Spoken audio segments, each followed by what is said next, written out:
تفاحة حلوة قوي بجد، حلوة. تعالوا كلوا. السلام عليكم ورحمة الله وبركاته. معاكم مدثر الدسوقي في أكبر وأهم كورس مجاني لتعليم البروكرز في مصر كلها. المرة اللي فاتت اتكلمنا عن المكالمة البيعية، والنهاردة هنتكلم عن الفول اب، وهعلمك إيه هو السي ار ام عشان خاطر تشتغل عليه بسهولة. ازاي أعمل مع الكلاينت فول اب بشكل محترف من غير ما أكون زنان ومن غير ما أحس إن أنا بعمل هيدك على الكلاينت عشان خاطر يرد عليا.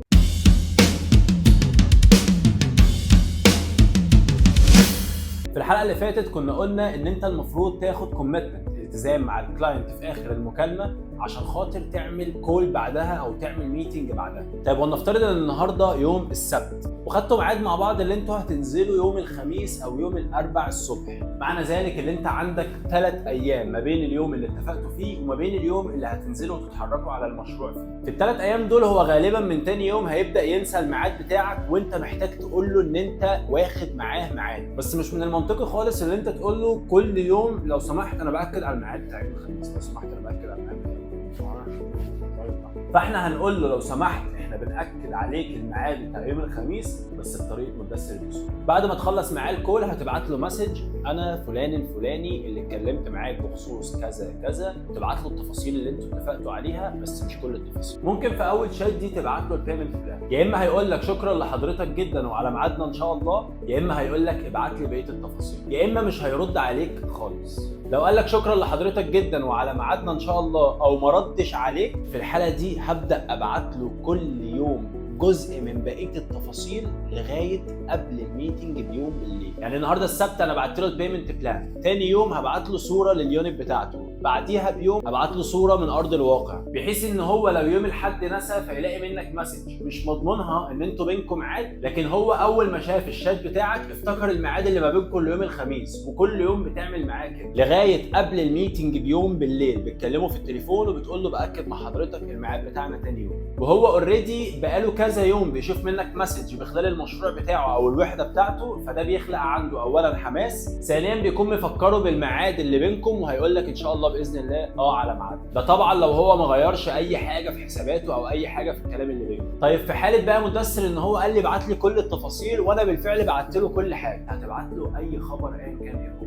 زياده اسعار، زياده بنزين، تغيير في المشروع بتاعك، الماستر بلان، تبعت له صوره من الانشاءات، تبعت له اي حاجه على مدار الايام اللي انتوا المفروض هتتقابلوا فيها. طب كويس قوي مدثر، كده انت قلت لي لو احنا حددنا ميعاد مع بعض في المدى القريب. طب لو حددنا ميعاد مع بعض على مدى بعيد، يعني لو كلمت الكلاينت في التليفون وقال لي انا هشتري كمان شهرين او 3 او شهر 6 اللي جاي او اي مده بعيده، ساعتها هعمل نفس اللي انا بعمله على المده القصيره بس هعمله على فترات اطول. يعني بدل ما هبعت يوم الاحد فيديو او صوره او اي ديتيلز، هبعت مثلا يوم الاثنين، مثلا كل اسبوع هبعت حاجتين او في يومين بس هبعت، على مدار مثلا 6 شهور هبعت له حوالي 20 مره، او في 20 يوم هبدا ابعت له حاجات عشان خاطر كل فتره بفكره ان انا موجود واللي انا معاه واللي انا بديله ابديت بكل حاجه. بلس ان لو اي اوفر جه كويس او فعلا ظهر اوفر كويس هو كان عايزه وانت استشفيته من الكول بتاعته او استنبطته من الكول بتاعته، هتبدا تبعته له وهتلاقيه على طول بيفتح معاك كلام وبيقول لك طب دي بكام، وممكن ياخد معاك قرار الشراء قبل المده اللي هو قال عليها. طب مدثر هل في نوع تاني من انواع الفول اب؟ طبعا في عملاء انا بصنفهم معايا على جنب. يعني مثلا عميل قال لي والله هفكر في الموضوع، ما رضاش ياخد معايا اي كوميتمنت او اخد كوميتمنت ومبقاش بيرد نهائيا، لكن انت من المكالمه بتاعته كنت متاكد ان هو عايز يشتري مثلا في اسكندريه، هتاخد كل العملاء بتاعت اسكندريه وهتحتفظ بيهم، وكل العملاء بتاعت التجمع وتحتفظ بيهم، وهكذا على كل ديستنيشن. هيبدا كل يوم يظهر لك عدد من العملاء، يا اما هتقول لك انا هفكر وهكلمك، يا اما مش هتديك اي التزام او كوميتمنت، يا اما هتديك كوميتمنت ومش هتبدا ترد عليك نهائي. هتبدا بعد كده كل ما يظهر اوفر كويس وما تزهقش نهائي من الموضوع دوت تبدا تبعته لهم في المسجز. يعني والله نزل اوفر كويس موجود في الساحل الشمالي، هتبعت لكل اللي كانوا مهتمين بالساحل الشمالي. ظهر اوفر كويس موجود في اسكندريه، هتبعت لكل اللي كانوا مهتمين باسكندريه، وهتفضل على كده. هتلاقي دايما بيفتح معاك ريكوستات وعملت قاعده كبيره جدا من العملاء. وخد بالك الموضوع ده مهم جدا جدا جدا. دلوقتي هنتكلم في تاني حاجه وهي السي ار ام. وبعيدا عن كلمه سي ار ام معناها ايه او الاختصار بتاعها ايه، السي ار ام هو الابلكيشن موبايل او الابلكيشن اللي انت بتشتغل عليه عشان خاطر ينظم لك كل الداتا بتاعت العملاء اللي معاك، وده غالبا بيبقى موجود في الشركات الاقل من المتوسطه والمتوسطه فيما فوق. هو عباره عن سيستم لتنظيم كل العملاء اللي موجوده عندك. زي ما قلت هو اولا بينزل لك في ستيج بتبقى موجوده عندك، يا اما ستيج الكولد كول، يا اما ستيج الاولد كول، يا اما الستيج بتاعه الفريش كول. معنى الستيج بتاعه الفريش يعني كلاينت لسه مسجل في كامبين حالا، الكامبين اللي شغاله دلوقتي او الاعلانات المموله اللي شغاله دلوقتي على مشروع ما، هو نزل لك ولسه مسجل دلوقتي وبيكلمك دلوقتي، وده لازم تكلمه لان ده مهم جدا.